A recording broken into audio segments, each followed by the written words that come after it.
그냥 가세요. 부대 의무실에서 만난 딸의 얼굴, 왼쪽 뺨에 시퍼런 멍 목엔 누군가 조른 자국. 이게 뭐야? 특전사 여군을 대체 누가 이렇게 만든 거야? 아버지가 딸의 모습을 보고 분노합니다. 여러분, 저도 이 사연 듣고 정말 치가 떨렸습니다. 딸 면회 갔다가 면회 불가라는 말도 안 되는 통보를 받은 아버지. 근데 잠깐, 이 아버지가 누군지 알고 나면 여러분 입이 떡 벌어질 겁니다. 무역회사 과장? 겉모습일 뿐. 20년 전 코드네임 그림자. 특전사 대위 출신, 국정원 블랙 요원. 딸을 때린 가해자가 왜 하필 이 딸만 골라 6개월간 지옥을 만들었을까요?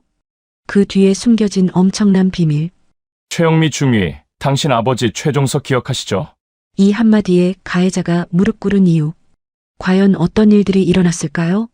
심장 약하신 분들은 그래도 끝까지 보세요. 이건 진짜입니다. 바로 시작하겠습니다. 새벽 공기가 차가웠어요. 철민은 부엌에 서서 김치찌개 냄비를 저으며 깊은 한숨을 내쉬었습니다. 벽시계가 째깍째깍 소리를 내고 있었죠. 오늘은 토요일 딸을 만나러 가는 날이었습니다. 하영이가 좋아하는 거 다 넣었나? 철민은 도시락통을 하나하나 확인했어요.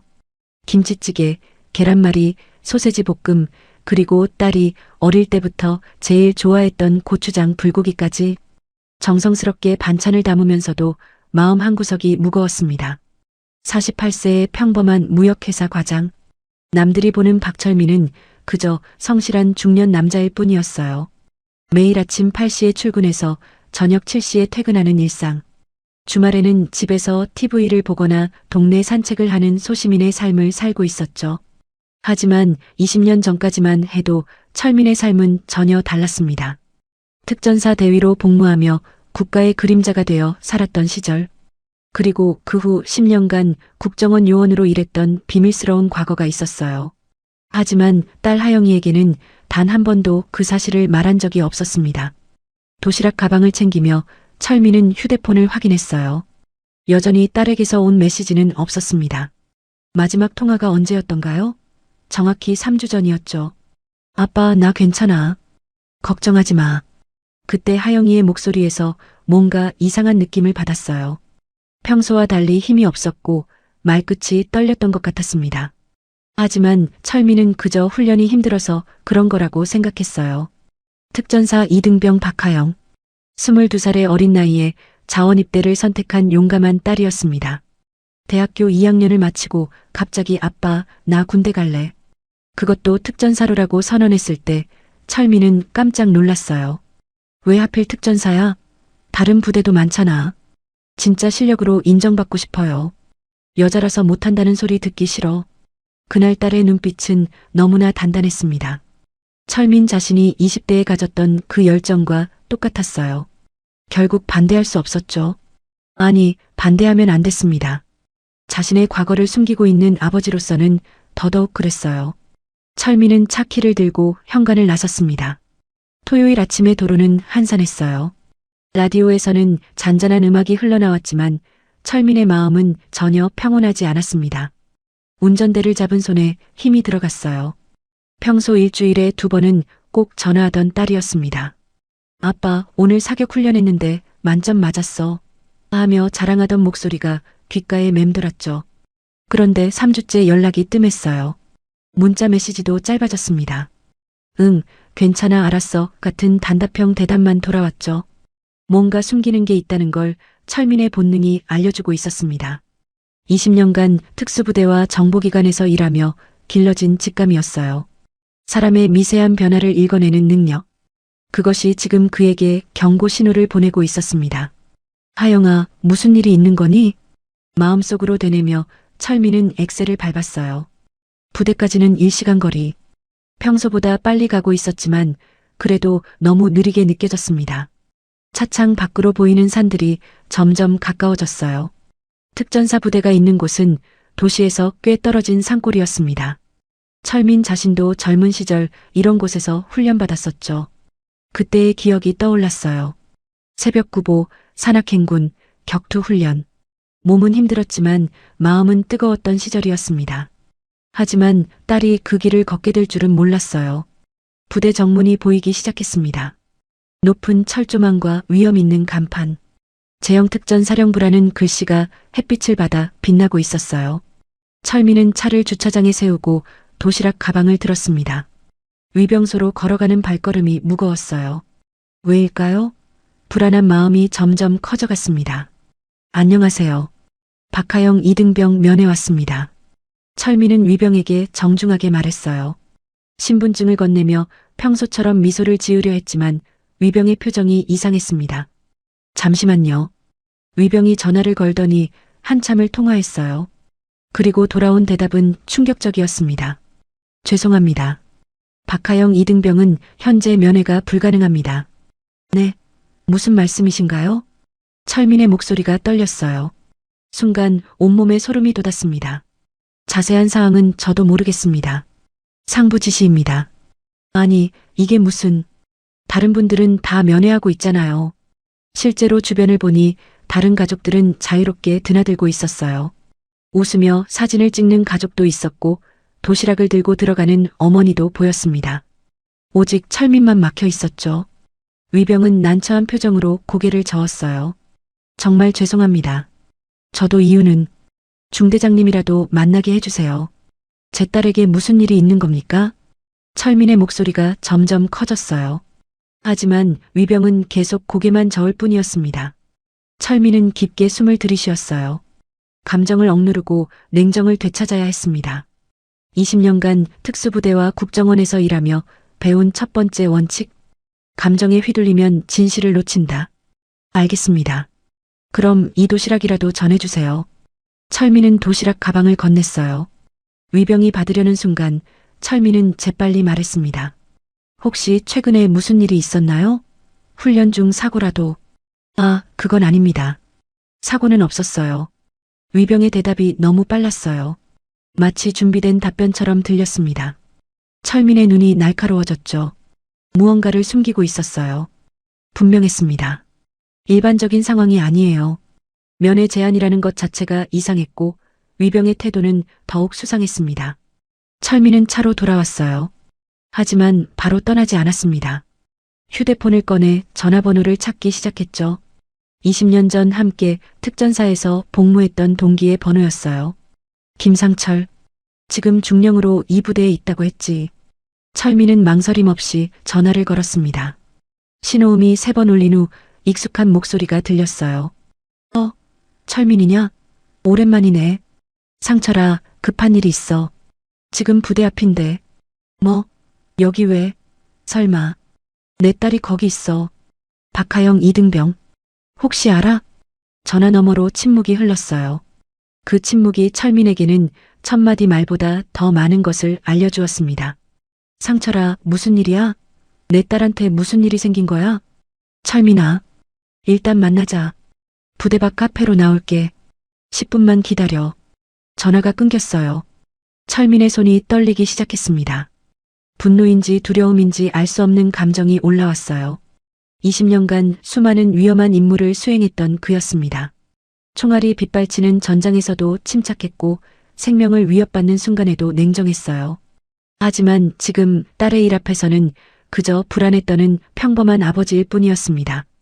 차 안에서 기다리는 10분이 10시간처럼 느껴졌어요. 창밖으로 보이는 부대 정문을 노려보며 철민은 다짐했습니다. 하영아, 아빠가 반드시 지켜줄게. 무슨 일이 있어도. 그의 눈빛이 변했어요. 평범한 회사원의 눈이 아니었습니다.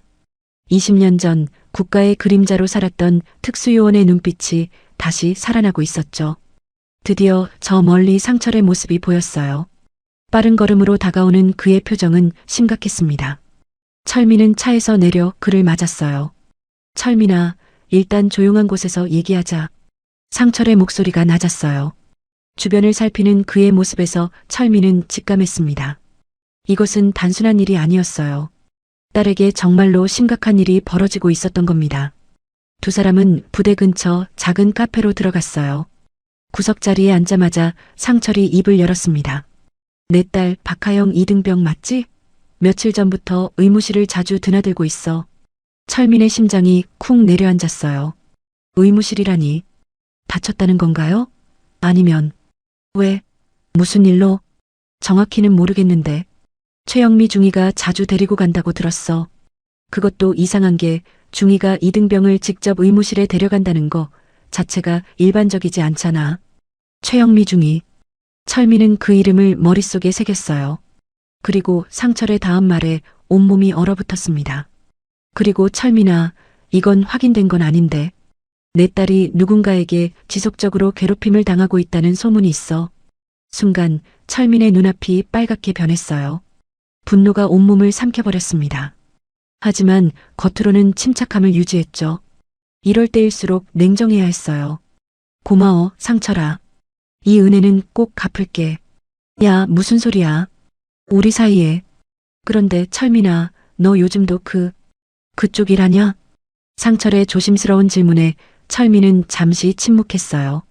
그리고 낮은 목소리로 대답했습니다. 공식적으로는 아니야. 하지만, 알았어. 더 묻지 않을게. 내가 알아서 잘 처리하겠지. 하지만 조심해. 요즘 군대도 예전 같지 않아. 상철이 자리에서 일어났어요. 떠나기 전에 한마디 더 했습니다. 아, 그리고 내일 일요일 오전에는 보통 야외 훈련 나가. 그때가 기회일 거야. 철민은 고개를 끄덕였어요. 상철이 떠난 후 그는 혼자 카페에 남아 커피잔을 응시했습니다. 차가운 커피 표면에 비친 자신의 얼굴이 낯설었어요. 최영미 중이. 당신이 누군지 모르지만 내 딸을 건드린 것은 최악의 선택이었어. 철민은 휴대폰을 꺼냈어요. 그리고 오랫동안 사용하지 않았던 특별한 번호로 전화를 걸었습니다. 나야. 박철민이다. 부탁이 있어. 전화 너머 목소리가 놀란 듯 했어요. 철민 선배님? 무슨 일이십니까? 최영미라는 육사 출신 여군 중이 있지? 신상 정보 좀 뽑아줘. 그리고 20년 전 내가 담당했던 사건 파일도 다시 확인해봐. 알겠습니다. 1시간 안에 보내드리겠습니다. 전화를 끄는 철민은 창밖을 바라봤어요. 평화로운 토요일 오후의 풍경이 펼쳐져 있었지만 그의 마음속에는 폭풍이 몰아치고 있었습니다. 20년 동안 숨겨왔던 과거가 다시 수면 위로 떠오르고 있었어요. 평범한 아버지로 살고 싶었지만 딸을 지키기 위해서라면 다시 그림자가 될 수도 있었습니다. 하영아, 조금만 참아. 아빠가 꼭 갈게. 철민은 도시락 가방을 보며 중얼거렸어요. 정성스럽게 준비한 음식들이 딸에게 전달되지 못한 것이 가슴 아팠습니다. 하지만 더 큰 아픔이 딸을 괴롭히고 있다는 사실이 그를 미치게 만들었죠. 내일 일요일 아침. 그때 모든 것이 시작될 거예요. 철민은 마음속으로 작전을 세우기 시작했습니다. 20년 만에 다시 깨어난 특수요원의 본능이 그를 이끌고 있었어요. 카페를 나선 철민은 차로 향했습니다. 그리고 시동을 걸며 마지막으로 부대를 한 번 더 바라봤어요. 높은 담장 너머 어딘가에 딸이 있었습니다. 혼자서 고통받고 있을 딸을 생각하니 가슴이 찢어질 것 같았어요. 최영미, 넌 최악의 적을 만든 거야. 철민의 입에서 차가운 말이 흘러나왔습니다. 평범한 아버지는 이제 없었어요. 딸을 지키기 위한 전쟁이 시작되고 있었습니다. 일요일 새벽 5시, 철민은 잠을 이루지 못한 채 침대에서 일어났어요. 어제 받은 파일들이 노트북 화면에 떠 있었습니다. 최영미 중위의 신상 정보와 20년 전 사건 기록들을 밤새 읽고 또 읽었죠. 휴대폰이 진동했어요. 상철의 메시지였습니다. 7시에 부대 후문으로 와. 거기서 기다릴게. 철민은 검은색 등산복으로 갈아입었어요. 평범한 등산객처럼 보이기 위해서였죠. 하지만 가방 안에는 특별한 장비들이 들어 있었습니다. 소형 카메라, 녹음기, 그리고 만약을 위한 응급 의료 키트까지. 부대 후문에 도착했을 때 상철이 이미 나와 있었어요. 그의 표정이 어제보다 더 어두웠습니다. 철민아, 어젯밤에 확인해 봤는데 상황이 생각보다 심각해. 무슨 소리야? 내 딸만 그런 게 아니야. 다른 여자 병사들도 비슷한 일을 당했대. 김지수 2등병, 이민정 2등병. 다들 최영미 중위한테 시달렸다고 하더라. 철민의 주먹이 꽉 쥐어졌어요. 분노가 끌어올랐지만 침착함을 잃지 않으려 애썼습니다. 그런데 왜 아무도 신고하지 않은 거야? 상철이 한숨을 쉬었어요. 최영미가 육사 출신이잖아. 인맥이 탄탄해. 중대장도 그녀 편이고 신고해봤자 오히려 피해자들만 더 힘들어질 거라는 걸 다들 알아. 두 사람은 부대 담장을 따라 걷기 시작했어요.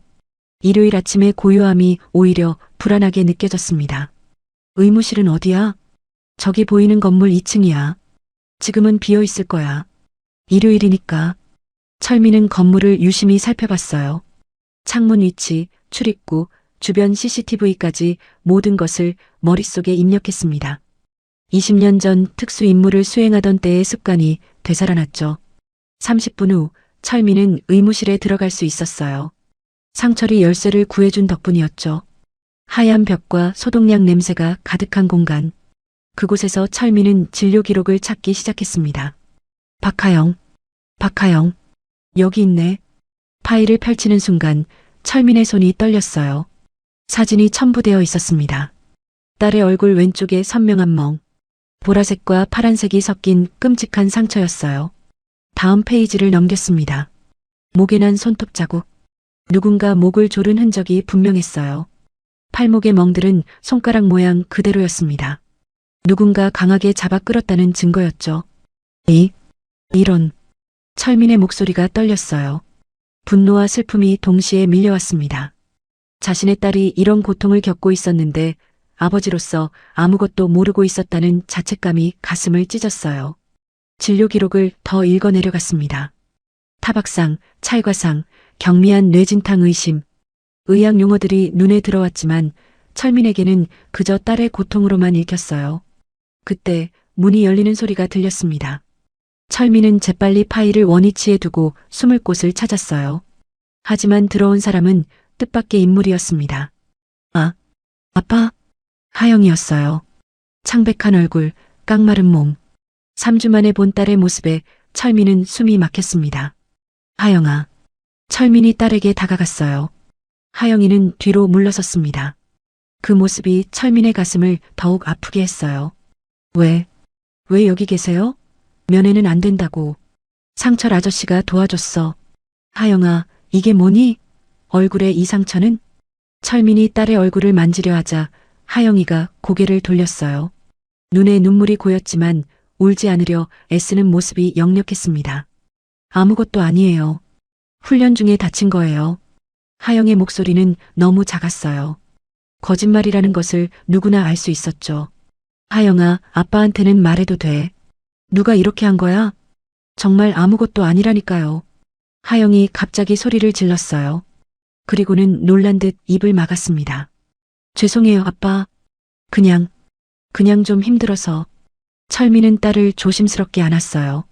하영의 몸이 딱딱하게 굳어 있었습니다. 그러다가 천천히, 아주 천천히 긴장이 풀렸어요.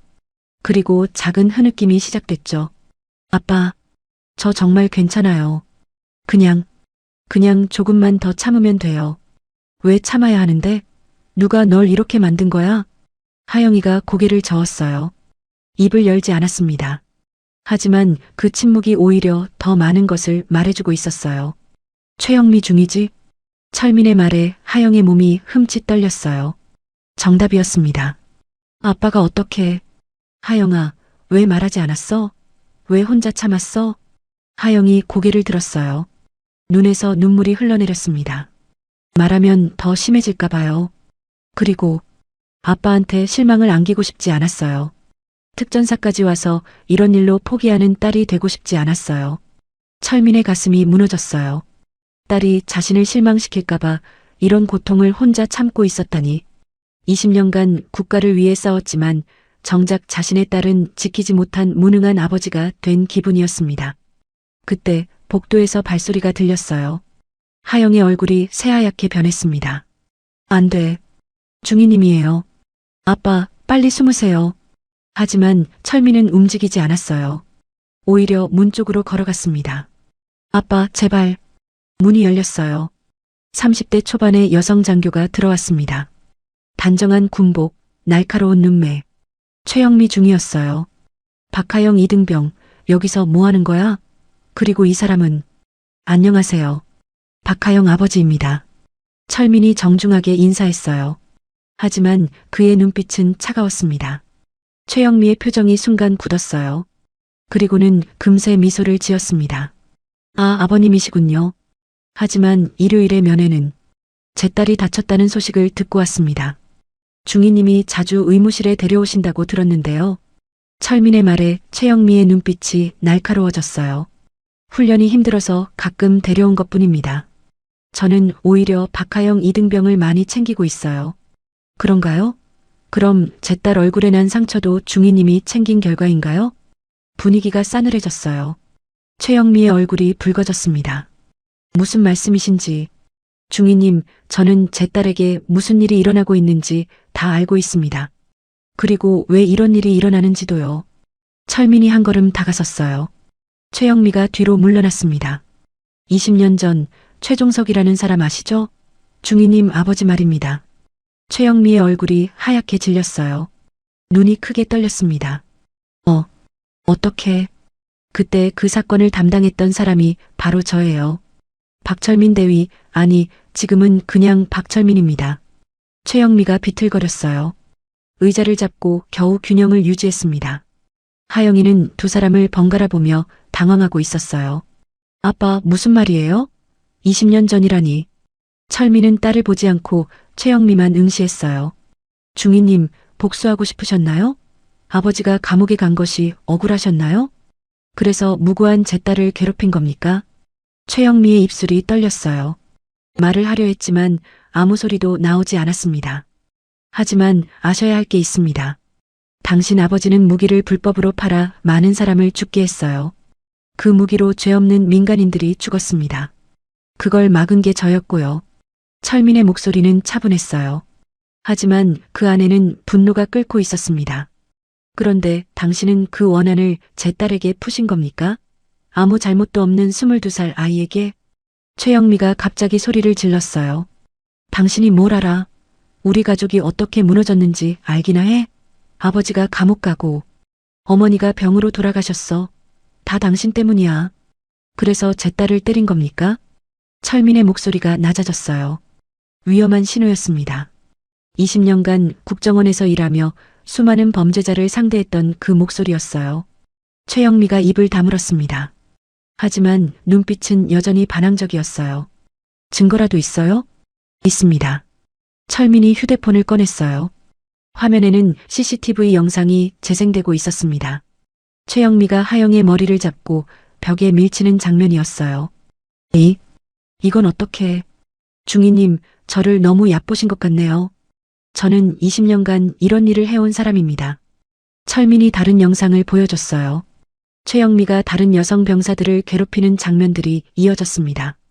녹음된 음성 파일도 있었어요. 내가 뭔데 특전사에 왔어? 여자 주제에. 오늘도 제대로 못하면 밤새 얼차려야. 최영미 자신의 목소리가 의무실에 울려 퍼졌어요. 그녀의 얼굴이 점점 창백해졌습니다. 이 정도면 충분할 것 같은데요. 군사재판에 넘기기에. 철민이 말했어요. 그의 눈빛은 얼음처럼 차가웠습니다. 하지만 저는 다른 방법을 생각하고 있습니다. 중위님이 스스로 자백하고 사과한다면 조용히 끝낼 수도 있어요. 물론 군에서는 나가야겠지만. 최영미가 무릎을 꿇었어요. 그동안의 오만함이 모두 사라졌습니다. 제발, 저도 그냥 아버지 때문에. 당신 아버지의 죄는 당신 아버지가 지는 겁니다. 제 딸은 아무 관계가 없어요. 철민이 하영에게 다가갔어요. 딸의 어깨에 손을 올렸습니다. 하영아, 이제 괜찮아. 아빠가 다 해결할게. 하영이는 아직도 충격에서 벗어나지 못한 듯 했어요. 아버지의 정체, 20년 전 사건, 그리고 자신이 겪은 고통의 이유까지 모든 것이 한꺼번에 밝혀진 순간이었죠. 아빠가 정말 특전사였어요? 국정원이었고요? 철민이 딸의 머리를 쓰다듬었어요. 미안해, 하영아. 말하지 못해서. 하지만 그건 너를 지키기 위해서였어. 간호사가 의무실로 들어왔어요. 일요일인데도 응급 환자 때문에 나온 모양이었습니다. 최영미가 바닥에 주저앉아 있는 모습을 보고 놀랐어요. 중위님? 무슨 일이? 괜찮아요. 잠시 어지러워서. 최영미가 힘겹게 일어났어요. 철민을 보는 눈빛에는 두려움이 가득했습니다. 내일 오전에 대대장님께 보고하겠습니다. 그 전에 중위님도 준비하시기 바랍니다. 철민의 말에 최영미는 고개를 끄덕였어요. 완전히 패배한 모습이었습니다. 철민은 하영의 손을 잡았어요. 가자, 하영아. 오늘은 아빠랑 같이 나가자. 하지만 허가 없이는. 괜찮아. 상철 아저씨가 다 처리해 줄 거야. 두 사람이 의무실을 나갈 때 최영미가 뒤에서 중얼거렸어요. 미안해요. 정말 미안해요. 하지만 철민은 뒤돌아보지 않았어요. 사과로 끝날 일이 아니었습니다. 딸이 받은 상처는 너무 깊었으니까요. 밖으로 나온 하영이 갑자기 울음을 터뜨렸어요. 그동안 참았던 모든 감정이 한꺼번에 쏟아진 것 같았습니다. 아빠, 정말 무서웠어요. 매일매일이 지옥 같았어요. 철민이 딸을 꼭 안았어요. 그의 눈에도 눈물이 맺혔습니다. 이제 다 끝났어. 아빠가 있잖아. 앞으로는 아무도 널 괴롭히지 못해. 하영이 아버지의 품에서 한참을 울었어요. 일요일 아침에 햇살이 두 사람을 비췄습니다. 아픔이 끝나고 새로운 시작이 열리는 순간이었어요. 철민은 하영을 안으면서도 머릿속으로는 다음 계획을 세우고 있었어요. 최영미뿐만 아니라 이 일에 연관된 모든 사람들을 찾아낼 거예요. 그리고 정의를 실현할 겁니다. 그것이 20년간 국가를 위해 일했던 자신이 딸에게 줄 수 있는 유일한 선물이었으니까요. 일요일 저녁 철민은 집 서재에 틀어박혀 있었어요. 책상 위에는 수십 장의 문서가 펼쳐져 있었습니다. 최영미에 대한 모든 정보였죠. 국정원 동료가 보내준 파일들을 하나하나 꼼꼼히 읽어내려갔어요. 최영미 32세, 육군사관학교 52기 졸업, 성적은 중위권이었지만 체력평가에서는 늘 상위권을 유지했어요. 겉으로 보기에는 모범적인 여성 장교였습니다. 상급자들의 평가도 대체로 좋았죠. 하지만 철민은 이상한 점을 발견했어요. 최영미가 배속받은 부대마다 여성 병사들의 조기 전역률이 높았다는 사실이었습니다. 우연이라고 하기에는 너무 일관된 패턴이었어요. 휴대폰이 울렸습니다. 국정원 후배의 전화였어요. 선배님, 추가로 확인한 게 있습니다. 최영미 중위가 6개월 전에 아버지의 옛 동료를 만났어요. 그때 20년 전 사건 얘기를 들은 것 같습니다. 철민의 눈빛이 날카로워졌어요. 시기가 맞아떨어졌습니다. 하영이가 특전사에 배치된 것도 정확히 6개월 전이었으니까요. 그 동료가 누구지? 정만수라는 사람입니다. 현재 작은 무역회사를 운영하고 있어요. 최종석과 함께 무기 밀매에 연루됐던 인물이죠. 철민은 정만수라는 이름을 기억했어요. 20년 전 증거 부족으로 풀려났던 인물이었습니다. 그가 최영미에게 과거 이야기를 했다면 분명 왜곡된 내용이었을 거예요. 철민은 다른 파일을 열었어요. 하영뿐만 아니라 다른 피해자들의 진술서였습니다. 김지수 이등병과 이민정 이등병이 몰래 작성해서 보낸 것이었어요. 내용을 읽어 내려가던 철민의 얼굴이 점점 굳어졌습니다. 최영미의 괴롭힘은 체계적이고 악랄했어요. 내가 뭔데 특전사에 왔어? 예쁜 척이나 하면서. 아빠 덕분에 편하게 사는 거 아니야? 금수저들은 다 그래. 하영에게 했던 말들이 적혀 있었어요. 사소한 실수를 트집 잡아 밤늦게까지 얼차례를 시키고 다른 병사들 앞에서 인격을 모독했습니다. 심지어 물리적 폭력까지 행사했죠. 김지수의 진술서에는 더 충격적인 내용이 있었어요. 최영미 중위가 박하영 이등병을 유독 심하게 괴롭혔습니다. 다른 사람들보다 두세 배는 더 심했어요. 마치 개인적인 원한이 있는 것처럼. 철민은 주먹을 꽉 쥐었어요. 딸이 얼마나 고통스러웠을지 상상하니 가슴이 찢어질 것 같았습니다. 그때 하영이 서재로 들어왔어요. 샤워를 마친 모습이었지만 여전히 얼굴이 창백했습니다. 아빠, 아직도 안 주무세요? 응, 조금만 더 볼 게 있어서. 너는 빨리 자. 하영이 철민 옆에 앉았어요. 책상 위에 서류들을 힐끔 봤습니다. 최영미 중위 조사하시는 거예요? 응. 아빠, 정말 특전사였어요? 국정원이었고요? 철민이 딸을 바라봤어요. 더 이상 숨길 필요가 없었습니다. 그래. 미안해, 하영아. 말하지 않아서. 왜 숨기신 거예요? 철민이 한숨을 쉬었어요. 너를 평범하게 키우고 싶었어. 위험한 일에 휘말리지 않게 하고 싶었고. 하영이 작게 웃었어요. 씁쓸한 미소였습니다. 결국 휘말렸네요. 20년 전 아빠가 한 일 때문에. 월요일 아침 철민은 다시 부대를 찾았어요. 이번에는 정식으로 면담을 신청했습니다. 대대장이 직접 만나겠다고 했어요. 대대장실에 들어가니 50대 중반의 군인이 일어나 맞았습니다. 엄한 얼굴이었지만 눈빛은 곤란해 보였어요. 박철민 씨, 앉으세요. 어제 일은 들었습니다. 대대장님, 제 딸뿐만 아니라 다른 피해자들도 있습니다. 철민이 준비한 서류를 내밀었어요. 대대장의 얼굴이 점점 어두워졌습니다. 이런, 이 정도일 줄은 몰랐네요.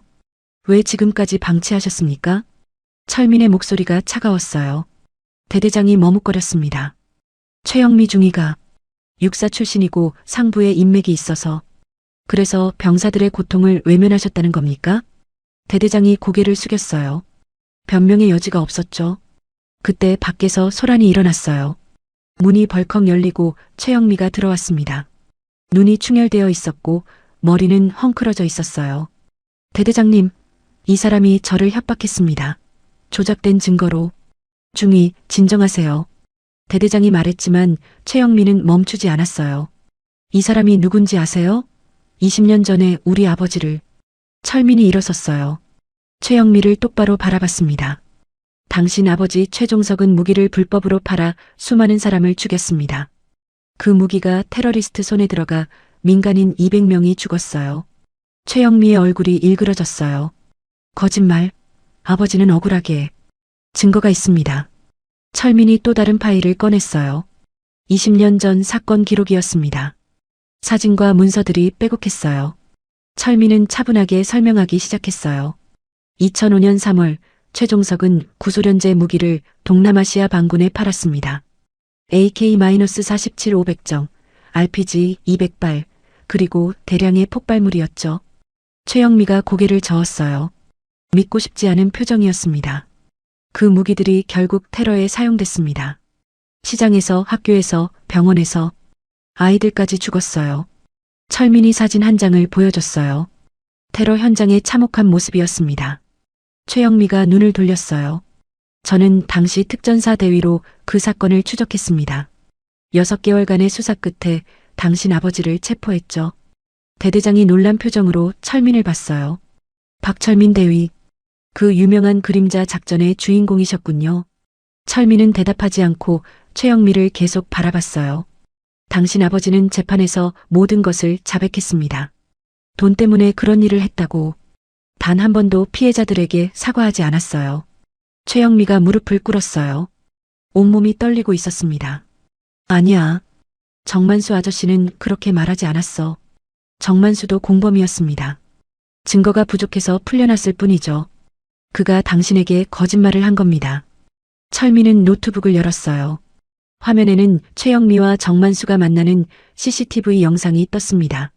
6개월 전 어느 카페에서였어요. 음성도 들렸습니다. 정만수의 목소리였어요. 영미야, 내 아버지는 억울하게 당했어. 박철민이라는 놈이 조작해서. 그놈 딸이 지금 특전사에 있다더라. 최영미의 목소리가 이어졌어요. 박철민의 딸이요? 이름이 뭐예요? 박하영. 이등병으로 막 들어왔대. 영상 속 최영미의 표정이 변했어요. 분노와 증오가 가득했습니다. 그 딸한테라도 복수해야겠네요. 철민이 영상을 멈췄어요. 대대장실이 조용해졌습니다. 이것이 시작이었습니다. 당신은 잘못된 정보를 믿고 무고한 제 딸을 괴롭혔어요. 최영미가 울기 시작했어요. 흐느낌이 점점 커졌습니다. 미안해요.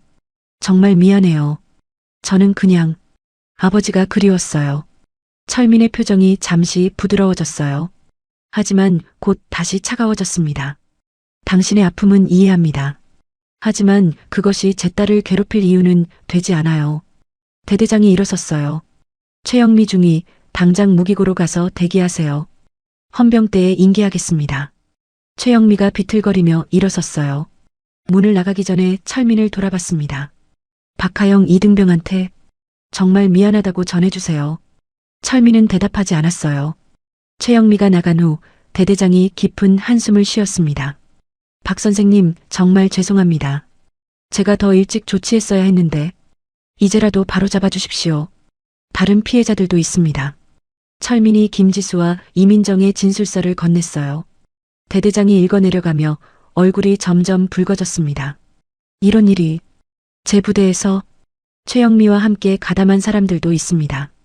모두 처벌받아야 합니다. 철민이 또 다른 명단을 내밀었어요. 최영미를 도운 하급 장교들과 부사관들의 이름이었습니다. 오후가 되자 부대는 발칵 뒤집혔어요. 헌병대가 들어와 관련자들을 연행했습니다. 최영미를 비롯해 모두 7명이었어요. 하영이 훈련을 마치고 돌아왔을 때 부대 분위기가 완전히 달라져 있었어요. 다른 병사들이 하영에게 다가와 위로했습니다. 하영아, 그동안 힘들었지? 우리가 도와주지 못해서 미안해. 김지수와 이민정도 하영을 안았어요. 이제 다 끝났어. 우리 모두 자유야. 하영의 눈에서 눈물이 흘렀어요. 이번에는 슬픔의 눈물이 아니라 안도의 눈물이었습니다. 저녁, 철민은 하영과 함께 부대 밖 식당에서 저녁을 먹었어요. 오랜만에 둘이서만의 시간이었죠. 아빠, 최영미 중위는 어떻게 될까요? 군사재판을 받을 거야. 아마 3년 이상의 징역형이 나올 거고. 하영이 젓가락을 내려놓았어요. 불쌍하기도 해요. 아버지 때문에 그렇게 된 거잖아요. 철민이 딸을 바라봤어요. 가해자를 동정하는 딸의 마음이 대견하면서도 안쓰러웠습니다. 그래도 잘못은 잘못이야. 남에게 고통을 주는 건 어떤 이유로도 정당화될 수 없어. 알아요. 그래도 하영이 말을 멈췄어요. 그리고 작게 덧붙였습니다. 저도 아빠가 없었다면 어떻게 됐을지 몰라요. 철민이 딸의 손을 잡았어요. 넌 강해. 아빠가 없어도 잘 이겨냈을 거야. 아니요. 아빠가 있어서 버틸 수 있었어요. 언젠가는 아빠가 알게 될 거라고, 그럼 다 해결될 거라고 믿었거든요. 철민의 가슴이 뭉클해졌어요. 딸이 자신을 그렇게 믿고 있었다니. 앞으로는 더 이상 숨기지 않을게. 뭐든 말해도 돼. 하영이 웃었어요. 오랜만에 보는 진짜 미소였습니다. 아빠, 사실 궁금한 게 많아요. 특전사 시절 얘기, 국정원에서 한 일들. 천천히 다 말해줄게. 오늘은 일단 푹 쉬자. 두 사람이 식당을 나왔을 때 하늘에는 별이 가득했어요. 하영이 하늘을 올려다보며 말했습니다. 엄마가 살아계셨다면 뭐라고 하셨을까요? 철민도 하늘을 봤어요. 10년 전 세상을 떠난 아내를 떠올렸습니다. 자랑스러워했을 거야. 너도 나도. 엄마도 아빠의 정체를 알고 계셨나요? 그럼 엄마가 유일하게 아는 사람이었어. 하영이 아버지의 팔짱을 꼈어요. 이제 저도 알아요. 우리 아빠가 영웅이라는 거. 철민이 딸의 머리를 쓰다듬었어요. 영웅은 무슨, 그냥 아빠야. 두 사람은 천천히 걸었어요. 긴 악몽이 끝나고 새로운 시작이 기다리고 있었습니다. 최영미라는 그림자는 사라졌지만 그 사건이 남긴 교훈은 오래 기억될 거예요. 정의는 때로 늦게 오지만 결국은 온다는 것을. 그리고 가족을 지키는 사랑의 힘이 얼마나 강한지를 모두가 알게 된 사건이었습니다. 집으로 가는 길, 철민의 휴대폰이 울렸어요. 국정원 후배였습니다. 선배님, 수고하셨습니다. 덕분에 군 내 가혹행위가 많이 줄어들 것 같아요. 아직 끝난 게 아니야. 시스템을 바꿔야 해.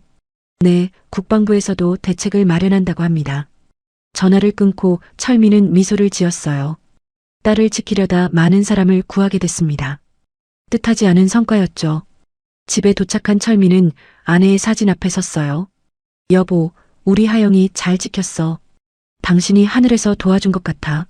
사진 속 아내가 미소 짓는 것 같았어요. 철민도 오랜만에 마음 편히 웃을 수 있었습니다. 월요일 오전 9시 철민은 국방부 청사 앞에 서 있었어요. 정장을 입은 그의 모습은 일주일 전 부대를 찾았던 아버지와는 달라 보였습니다. 이제는 국가기관과 대등하게 맞서는 전직 요원의 모습이었죠. 국방부 장관실로 안내받은 철민은 깊게 숨을 들이쉬었어요. 문이 열리자 장관뿐만 아니라 청와대 국가안보실 관계자들도 함께 있었습니다. 모두가 심각한 표정이었어요. 박철민 선생님 앉으세요. 국방부 장관이 먼저 입을 열었습니다. 60대의 노 장관은 철민을 알아보는 듯 했어요. 20년 전 그림자 작전의 박철민 대위시죠? 이번 일로 다시 뵙게 되네요. 철민이 고개를 숙였어요. 과거를 기억하는 사람이 있다는 게 놀라웠습니다. 네, 맞습니다. 하지만 지금은 그저 한 아이의 아버지일 뿐입니다. 청와대 관계자가 서류를 펼쳤어요. 선생님이 보내주신 자료 잘 봤습니다. 단순한 군 내 가혹행위가 아니라 조직적인 보복 범죄였군요. 철민이 준비한 USB를 건넸어요. 추가 증거들이 담겨 있었습니다. 이건 최영미 중위뿐만 아니라 전체 시스템의 문제입니다. 가해자가 육사 출신이라는 이유로 인맥이 있다는 이유로 묵인됐어요. 장관의 얼굴이 붉어졌어요.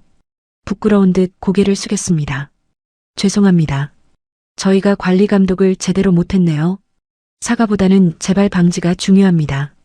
철민의 목소리는 단호했어요. 그는 이미 준비한 개선안을 꺼냈습니다. 첫째, 독립적인 신고 체계 구축. 둘째, 가해자 즉시 격리 조치. 셋째, 피해자 보호 프로그램 강화.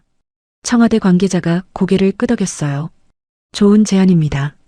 즉시 검토하겠습니다. 회의가 끝나고 철민이 일어서려 하자 장관이 다시 불렀어요.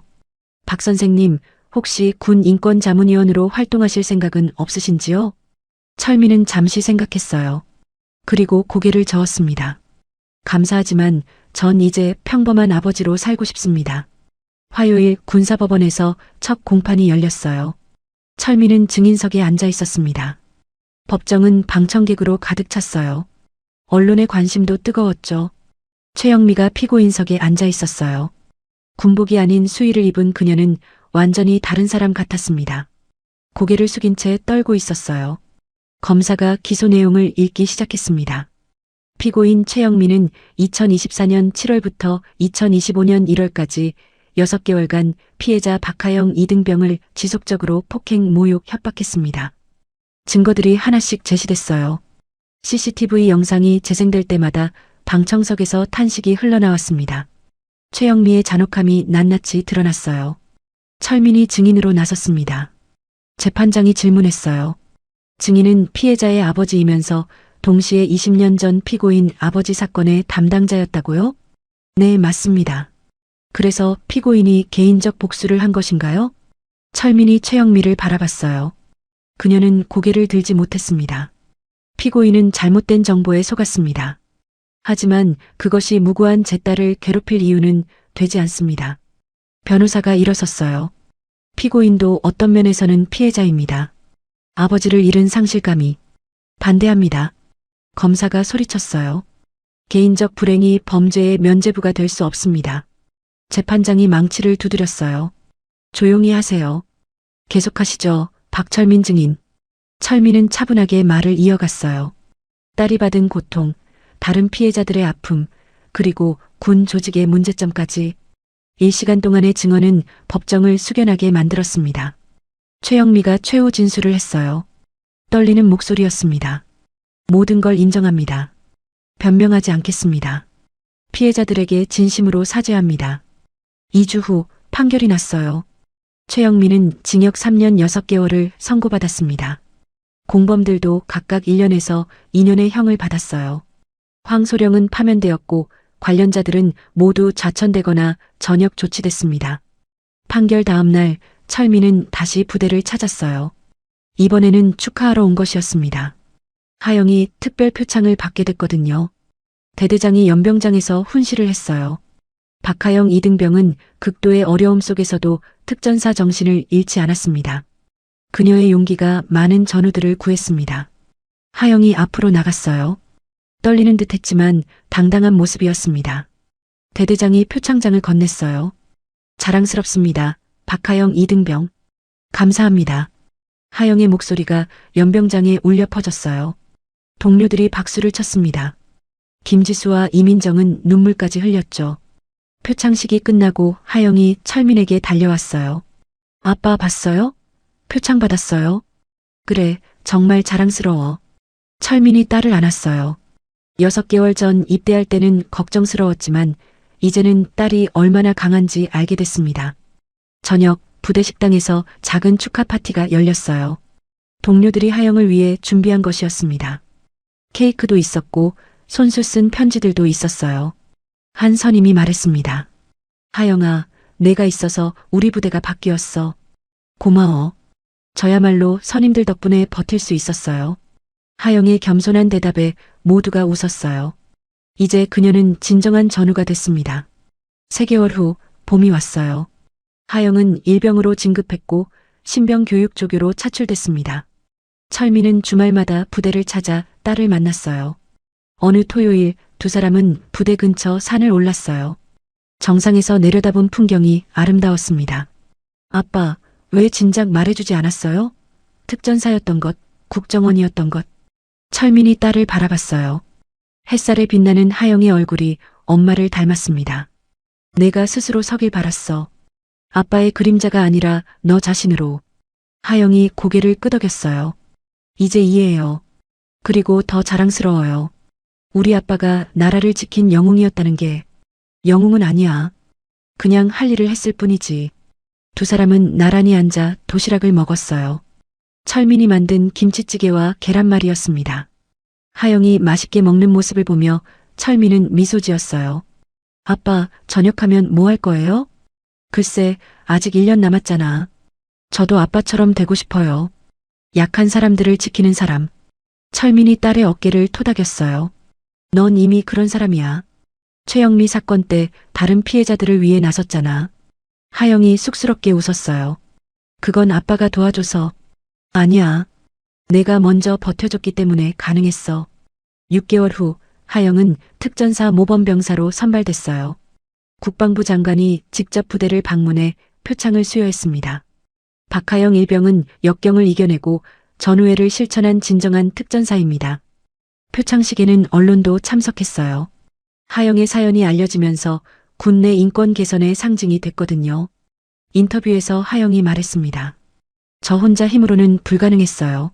아버지와 전우들, 그리고 정의를 믿는 많은 분들 덕분입니다. 그날 저녁 철민은 집에서 뉴스를 봤어요. 화면에 나온 딸의 모습이 당당했습니다. 아내 사진을 바라보며 중얼거렸어요. 여보, 우리 딸 정말 멋지게 컸어.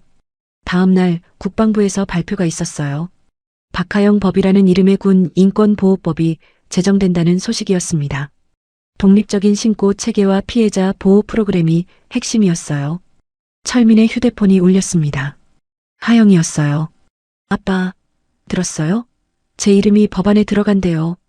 그래, 내가 만든 변화야. 아빠가 만든 거예요. 저는 그냥 우리가 함께 만든 거지. 전화 너머로 하영의 웃음소리가 들렸어요. 행복한 웃음이었습니다. 1년 후 하영은 병장이 됐어요.